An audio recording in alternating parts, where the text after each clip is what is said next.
Back to village और बाकी भारत सरकार और जम्मू कश्मीर प्रशासन की विभिन्न रोजगार योजनाओं में आर्थिक सहायता और हैंड होल्डिंग करके उन्हें इंटरप्रेन्योर बनाने में भी प्रशासन को सफलता मिली है।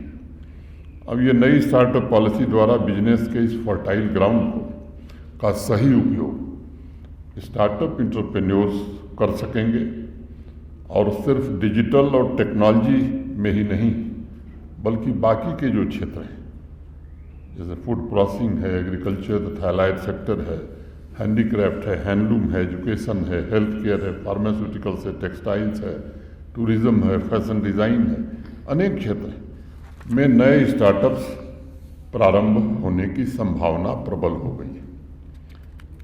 प्रशासन का लक्ष्य एक बढ़िया बेहतर स्टार्टअप इकोसिस्टम के साथ अगले 5 वर्षों में 2000 नए स्टार्टअप शुरू करना है। स्टार्टअप पॉलिसी की मुख्य विशेषताओं में उन्होंने विस्तार से नहीं बताया, मैं जिक्र करके ख़त्म करूँ। 250 करोड़ रुपए का वेंचर कैपिटल फंड भी शामिल है। इसमें जम्मू कश्मीर प्रशासन 25 करोड़ रुपए का शुरुआती निवेश करेगा और शेष राशि जुटाने का एक बेहतरीन रोड मैप भी इसमें बनाया गया है। एक प्रयास होगा कि मान्यता प्राप्त स्टार्टअप्स को फंडिंग की कोई दिक्कत न हो और सभी इनोवेटर्स इस पहलू से बेफिक्र होकर विकास को गति देने के लिए समर्पित भाव से काम कर सकें। लेकिन आज हम कह सकते हैं कि लगभग जो प्रस्ताव आए हैं 90,000 करोड़ से ज़्यादा के 70% प्रस्तावों के लिए ज़मीन उपलब्ध कराने में हमारे इंडस्ट्री डिपार्टमेंट को सफलता मिल जाएगी, ऐसी उम्मीद हम करते हैं। जो बाकी है उसके लिए भी प्रयास हो रहा है कि ज़मीन की उपलब्धता हो।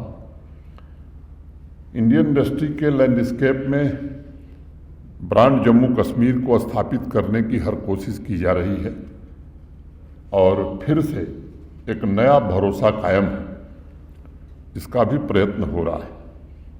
नई इंडस्ट्रियल स्कीम के रूप में माननीय प्रधानमंत्री जी ने एक ऐसी प्रोग्रेसिव पॉलिसी उपहार स्वरूप जम्मू कश्मीर को दी जिसका लक्ष्य जम्मू कश्मीर की अर्थव्यवस्था की प्रगति, कारोबार के माहौल में सुधार, मानव संसाधन का निर्माण, रोजगार सृजन और आम आदमी के जीवन में बदलाव लाना था।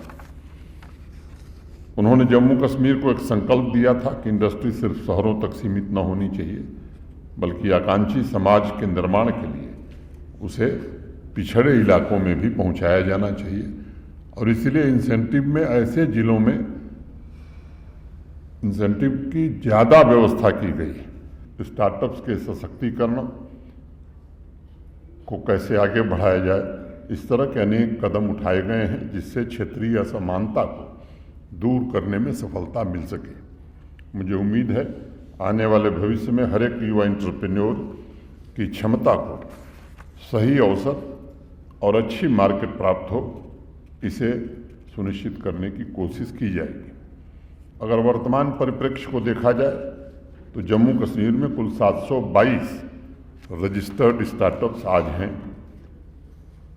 जेंडर इंक्लूसिविटी की भी अगर मैं बात करूं तो उसमें महिलाओं की संख्या भी पर्याप्त है और मुझे कहते हुए ये गर्व हो रहा है कि 722 में से 254 स्टार्टअप्स का नेतृत्व हमारी बच्चियां, हमारी बहनें कर रही हैं। एक और महत्वपूर्ण तथ्य है, कुल स्टार्टअप्स में से 49% स्टार्टअप्स कंस्ट्रक्शन और इंजीनियरिंग सेक्टर में काम कर रहे हैं। दूसरे स्थान पर स्किल डेवलपमेंट सेक्टर है जिसमें 12% स्टार्टअप्स हैं।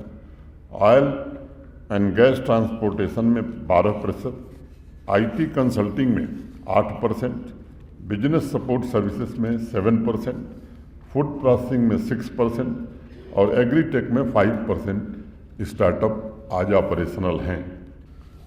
मित्रों, इंडस्ट्रियल सेक्टर ने पिछले 4 वर्षों में जो प्रगति की है वह हमारे प्रशासन के सभी साथियों के अटूट समर्पण, दूरदर्शी नीतियों और साझेदारी के साथ काम करने का एक प्रमाण है। यह सच है कि उसमें कुछ दिन कोविड में चला गया। मैं देश के सभी इन्वेस्टर्स को जम्मू कश्मीर में मौजूद असीमित संभावनाओं के लिए आमंत्रित भी करता हूँ।